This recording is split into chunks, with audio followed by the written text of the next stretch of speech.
दोस्तों नमस्कार, मेरा नाम विकास है और आप देख रहे हैं आर्य न्यूज़।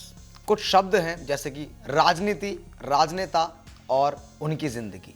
ये सुनकर आपके जहन में सबसे पहले क्या आता है? जाहिर है आपके दिमाग में नेताओं के साथ चलता हुआ बड़ा सा गाड़ियों का काफिला, उनके बड़े बड़े घर, उनकी ऐशो अय्याशी से भरी जिंदगी, हमेशा उनके आगे पीछे लगे हुए लोगों का जमघट आदि, ये सब दिमाग में आता होगा। दोस्तों छोटे से छोटे और बड़े से बड़े नेता इन्हीं कुछ वजहों से आजकल अपनी लग्जरी लाइफ के लिए चर्चाओं में बने रहते हैं।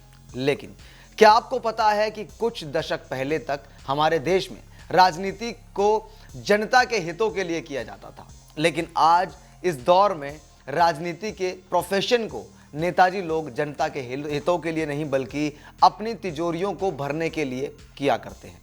आज की इस वीडियो में एक सच्ची घटना के जरिए हम आपको यही बताएंगे कि आखिर क्यों हमारे देश के पुराने राजनेताओं को हमेशा सम्मान की निगाहों से देखा जाता रहेगा। दरअसल बात है साल 1992 की। दिल्ली की न्यू फ्रेंड्स कॉलोनी में 94 साल के एक बुजुर्ग को उनके मकान मालिक ने किराया ना दे पाने की वजह से घर से निकाल दिया था। इस बुजुर्ग के पास एक पुराना बिस्तर, कुछ एल्यूमिनियम के बर्तन, एक प्लास्टिक की बाल्टी और एक मग समेत कुछ टूटा फूटा सामान था। बुजुर्ग ने किराया देने में मकान मालिक से कुछ दिन की मोहलत मांगी थी। इस दौरान पड़ोसियों को बुजुर्ग पर कुछ दया आई और उन्होंने मकान मालिक को किराया चुकाने में कुछ समय देने के लिए मना लिया था। आखिरकार पड़ोसियों के कहने पर मकान मालिक ने बुजुर्ग को किराए पर रखने के लिए मना लिया, मान गए वो और कुछ समय दे दिया। इसके बाद बुजुर्ग अपना सामान अंदर लेकर चले गए।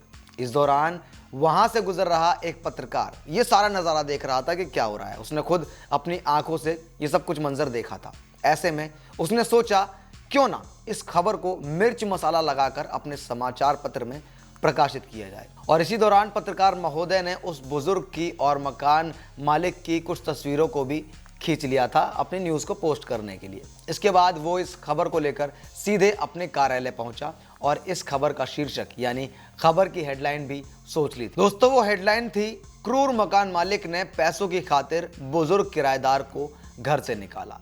इसके बाद पत्रकार महोदय इस खबर को लेकर प्रेस मालिक के पास जा पहुंचे और सोचा कि आज तो सर मुझे शाबाशी देंगे और बहुत खुश होंगे। प्रेस मालिक ने पहले तो खबर पढ़ी, लेकिन जब उनकी नज़र तस्वीरों पर पड़ी तो वो हैरान रह गए। इतने में प्रेस मालिक ने पत्रकार से पूछा, क्या आप जानते हैं जिस बुजुर्ग की आप इस खबर को लेकर आए हैं वो इंसान कौन है? पत्रकार महोदय ने बताया कि नहीं, मैं नहीं जानता, मुझे तो नॉर्मल बुजुर्ग ही लगे। फिर उसके अगले दिन अखबार के पन्ने पर एक खबर छपती है, भारत के पूर्व प्रधानमंत्री गुलजारी लाल नंदा दयनीय जीवन जीने को मजबूर हैं। खबर में आगे लिखा था कि कैसे एक पूर्व प्रधानमंत्री किराया नहीं दे पा रहे थे और उन्हें मकान मालिक ने घर से बाहर निकाल दिया है। इसके साथ ही टिप्पणी करते हुए लिखा, आजकल एक नया नवेला विधायक भी खूब सारा पैसा कमा लेता है, लेकिन जो शख्स 2 बार भारत का प्रधानमंत्री और लंबे समय तक केंद्रीय मंत्री रह चुका हो उसके पास अपना खुद का घर भी नहीं है। यह खबर पूरे देश में आग की तरह फैल गई। इसके बाद तत्कालीन प्रधानमंत्री पीवी नरसिम्हा राव ने तुरंत अपने मंत्रियों और अधिकारियों को वाहनों के साथ एक बड़े पूरे टोले के साथ उनके घर भेज दिया। इस दौरान अपने घर के बाहर वीआईपी वाहन के बेड़े को देख मकान मालिक एकदम से चौंक गया और दंग रह गया।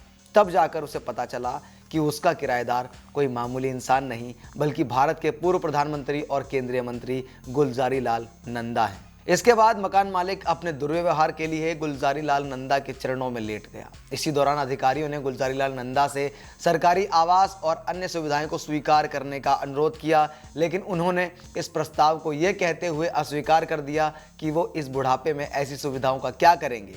ऐसे में वो अंतिम सांस तक एक सामान्य नागरिक की तरह और एक सच्चे स्वतंत्रता सेनानी बनकर जिए। दरअसल स्वतंत्रता सेनानी होने के कारण गुलजारी लाल नंदा जो हैं और उनको 500 रुपये प्रति माह भत्ता मिलता था, लेकिन उन्होंने ये कहते हुए इस बार इस पैसे के लिए मना कर दिया कि उन्होंने स्वाधीनता की लड़ाई भत्ते के लिए नहीं लड़ी थी बल्कि देश की आज़ादी के लिए लड़ी थी। ऐसे में उनके करीबियों ने यह कहते हुए उन्हें ये राशि स्वीकार करने के लिए विवश कर दिया कि उनके पास जीवन यापन का कोई अन्य स्रोत नहीं है। गुलजारी लाल नंदा बुढ़ापे में इसी पैसे से अपना किराया देकर गुजारा करते थे। गुलजारी लाल नंदा बेहद ईमानदार और सिद्धांतवादी शख्स थे। जब उन्होंने राजनीति छोड़ी तो स्थिति ऐसी बन गई कि आजीविका का कोई साधन नहीं बचा और तमाम कठिनाइयों का सामना उन्हें करना पड़ा।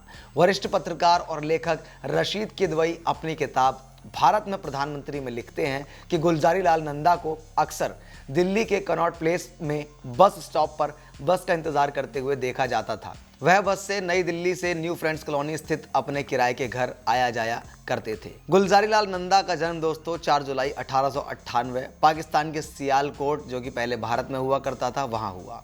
वो भारत के एक बड़े राजनेता होने के साथ साथ बेहतरीन अर्थशास्त्री भी थे। वो साल सन 1964 में जवाहरलाल नेहरू की मृत्यु के बाद और सन 1966 में लाल बहादुर शास्त्री की मृत्यु के बाद 2 बार 13 दिनों के कार्यकाल के लिए भारत के अंतरिम प्रधानमंत्री रहे थे। हालांकि सत्तारूढ़ भारतीय राष्ट्रीय कांग्रेस के संसदीय दल द्वारा नया प्रधानमंत्री चुने जाने के बाद उनके दोनों कार्यकाल समाप्त हो गए थे। गुलजारी लाल नंदा को श्रम मुद्दों में महारत हासिल थी। सन 1997 में पूर्व प्रधानमंत्री अटल बिहारी वाजपेयी और तत्कालीन प्रधानमंत्री HD देवेगौड़ा के मिले जुले प्रयासों से उन्हें भारत के सबसे बड़े सम्मान भारत रत्न से भी सम्मानित किया गया था। तो देखा आपने किस तरह हमारे देश में ऐसे सिद्धांतवादी लोग भी हुए हैं जो 2 बार देश के PM रहे हों, लेकिन उनके पास कभी अपना घर ही ना रहा हो। तो दोस्तों, कैसी लगी आपको हमारी ये कहानी? क्योंकि राजनीति आजकल सिर्फ लोगों की सेवा करना नहीं है। राजनीति में आजकल ऐशो आराम, लग्जरी गाड़ियाँ, बड़े बड़े घर, होटल्स और अपनी तमाम जो कहते हैं ना नेता नगरी, वो दिखाने का ट्रेंड चल पड़ा है। लेकिन एक समय पर बड़े बड़े नेता, क्योंकि प्रधानमंत्री पद से बड़ा कोई पद होता नहीं है जो जनता चुनती है, तो उस सबसे बड़े पद पर भी रह चुका नेता इतना ज़मीन से जुड़ा हुआ है कि वो स्वतंत्रता सेनानी होते हुए जो 50-500 रुपये का भत्ता मिलता था उसको लेने से भी मना कर दे। इसीलिए पुराने राजनेताओं की इतनी तारीफ होती है, इतनी प्रशंसा होती है, और इसीलिए आजकल के छुटभइये नेता जो अपना भौकाल दिखाते हैं उनकी कहीं ना कहीं आलोचना भी होती है। आपकी जो भी राय हो कमेंट बॉक्स में हमें ज़रूर बताइए। वीडियो को लाइक कीजिए और तमाम अपडेट्स के लिए सब्सक्राइब कीजिए आर्य न्यूज़ को। नमस्कार।